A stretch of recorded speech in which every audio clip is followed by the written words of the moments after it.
அந்த ஒரு குழந்தைக்கு வந்து இன்னைக்கு காது குத்துறன்ட்டு இன்னைக்கு நடந்துச்சு பாருங்க. அந்த பையன் ஓடிட்டாங்க. என்ன ஓட்டம் பிடிக்கிறாரு அவரு. ஏங்க நம்ம கிருஷ்ணகிரி மாவட்டத்துக்கு பக்கத்துல இன்னைக்கு ஒரு ப்ரோக்ராம் போயிருந்தாங்க. அந்த ஒரு குழந்தைக்கு வந்து இன்னைக்கு காது குத்துறன்ட்டு இன்னைக்கு நடந்துச்சு பாருங்க. அந்த பையன் அந்த சிறுவனை பிடிக்கவே முடியலங்க. ஓடிட்டாங்க.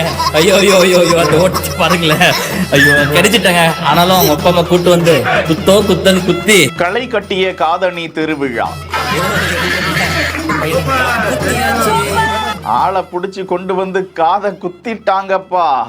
கிருஷ்ணகிரி மாவட்டம் அருகேதான் இந்த காதணி விழா சீரும் சிறப்புமாக நடந்திருக்கிறது. ஒய்கேபி கிரண் வீடியோஸ் என்கிற இன்ஸ்டா பக்கத்தில் தான் இந்த அற்புதமான விழா குறித்த காட்சி மனதை நெகிழ செய்கிறது, சிரிப்பலைகளை எழ செய்கிறது. அந்த சிறுவனுக்கு காது குத்துவதற்குள் அந்த விழா குழுவினர், அந்த குடும்பத்தினர் பட்ட போராட்டத்தை தான் பார்த்து கொண்டிருக்கிறோம். அந்த மண்டபத்தையே சுற்றி சுற்றி ஓடி வந்து காது குத்திக்க மாட்டேன் என அந்த சிறுவன் அழுது அடம் பிடிக்கிறார். ஒரு வழியாக அந்த சிறுவனை பிடித்து கொண்டு வந்து காதையும் குத்தி விடுகிறார்கள். அந்த தருணம் காது குத்துவதும் அப்போது வாழைப்பழத்தை வாயில் ஊட்டி விடுவதும் பார்ப்பதற்கு கண்கொள்ளா காட்சியாக இருக்கும். தமிழர்களின் பாரம்பரியமான வைபவ திருவிழா காதணி திருவிழா உங்களை எப்படி நெகிழச் செய்தது? உங்களுக்கும் இது போன்று காது குத்துனாங்களா?